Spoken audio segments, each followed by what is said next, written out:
Fengal cyclone effect ರಾಜಧಾನಿಗೂ ತಟ್ಟಿದೆ. ಮುಂಜಾನೆಯೇ ಜಿಟಿಜಿಟಿ ಮಳೆ, ಚುಮು ಚಳಿ, ಮೈ ತಬ್ಬಿದ ವಾತಾವರಣ ಬೆಂಗಳೂರಿಗರಿಗೆ ತಟ್ಟಿದೆ.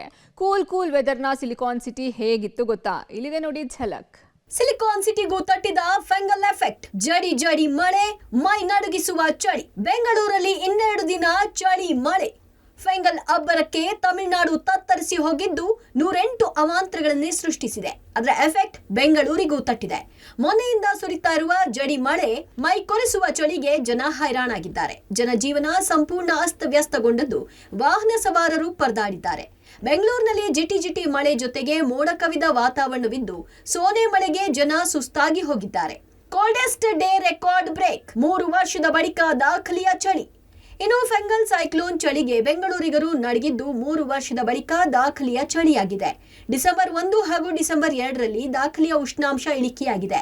ಬುಧವಾರ ಅಥವಾ ಗುರುವಾರ ರಾಜಧಾನಿ ಬೆಂಗಳೂರು ಸಹಜ ಸ್ಥಿತಿಗೆ ಬರಲಿದೆ ಅಂತ ಹವಾಮಾನ ತಜ್ಞ ಸಿಎಸ್ ಪಾಟೀಲ್ ಮಾಹಿತಿ ನೀಡಿದ್ದಾರೆ. ಬೆಂಗಳೂರಿನಲ್ಲಿ 2 ದಿನ ಜಡಿ ಮಳೆಯ ಜೊತೆ ವಿಪರೀತ ಚಳಿ ಇರಲಿದೆ. ಡಿಸೆಂಬರ್ನಲ್ಲಿ ರಾತ್ರಿ ವೇಳೆಯಲ್ಲಿ ಇರುವ ಚಳಿ ಹಗಲಲ್ಲಿ ಇರಲಿದೆ ಅಂತ ತಿಳಿಸಿದ್ದಾರೆ. ಬೆಂಗಳೂರಿನಲ್ಲಿ ಏನಾದ್ರ ಉಷ್ಣತಾಮಾನ ಭಾಳ ಕಡಿಮೆ ಆಗೈತಿ. ಹಗಲಿ ಹೊತ್ತಿನಲ್ಲಿ ಗರಿಷ್ಠ ಉಷ್ಣಾಂಶ ಸುಮಾರು 22ರಿಂದ 23 ಡಿಗ್ರಿ ಸೆಂಟಿಗ್ರೇಡ್ ಆಗ್ಬೋದು.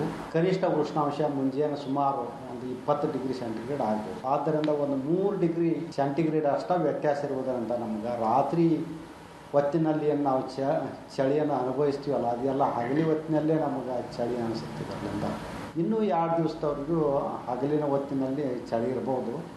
ನಂತರ ಬುಧವಾರದಿಂದ ಮಳೆ ಪ್ರಮಾಣ ಪೂರಾ ಕಡಿಮೆ ಆಗಿದೆ. ಬುಧವಾರ ಗುರುವಾರದಿಂದ ಬಿಸಿಲು ಬೀಳೋ ಚಾನ್ಸ್ ಇದೆ. ಬೆಂಗಳೂರಿನಲ್ಲಿ ಏನು ಅಲರ್ಟ್ ಕೊಡ್ತಿದ್ದಿಲ್ಲ ನಾವು, ಅಷ್ಟೊಂದೇನು ಮಳೆ ಆಗಲ್ಲ.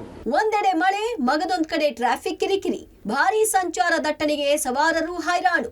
ಇನ್ನು ಸಿಲಿಕಾನ್ ಸಿಟಿಯಲ್ಲಿ ಮಳೆಯ ಮಧ್ಯೆ ಟ್ರಾಫಿಕ್ ಜಾಮ್ ಕಿರಿಕಿರಿಗೆ ವಾಹನ ಸವಾರರು ಬೇಸತ್ತು ಹೋಗಿದ್ದಾರೆ. ಏರ್ಪೋರ್ಟ್ನಿಂದ ಹೆಬ್ಬಾಳ ಕಡೆಗೆ ವಾಹನಗಳ ಸ್ಲೋ ಮೂವಿಂಗ್ ದೃಶ್ಯ ಕಂಡುಬಂತು. ಶಾಲೆಗಳಿಗೆ ಮಕ್ಕಳನ್ನ ಬಿಡಲು ಹೊರಟ ಪೋಷಕರು ಪರದಾಡಿದ್ರು. ಇತ್ತ ಮೆಜೆಸ್ಟಿಕ್, ಒಕಳಿಪುರಂ, ಮಾಗಡಿ ರೋಡ್ ಸುತ್ತಮುತ್ತಲೂ ಇದೇ ದೃಶ್ಯಗಳು ಕಂಡುಬಂತು. ಮಳೆ ಅವಾಂತರ, ಮನೆಗೋಡೆ ಕುಸಿತ, 2 ವೃದ್ಧರು ಪ್ರಾಣಾಪಾಯದಿಂದ ಪಾರು. ಇನ್ನು ಜೆಜೆ ನಗರದಲ್ಲಿ ಮಳೆ ಅವಾಂತರಕ್ಕೆ ಮನೆ ಗೋಡೆಯೊಂದು ಕುಸಿದು ಬಿದ್ದಿದೆ.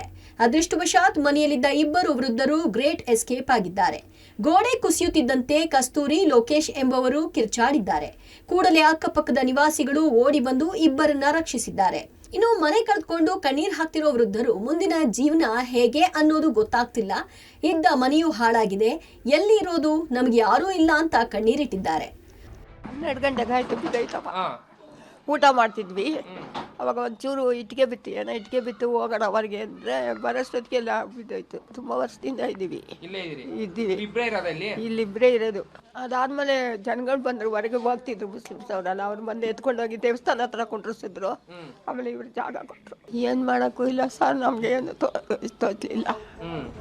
ಒಟ್ಟಾರೆ ಮಲೆನಾಡು ಊಟಿಯಂತೆ ಬೆಂಗಳೂರು ಕೂಡ ಸಖತ್ ಕೂಲ್ ಆಗಿದೆ.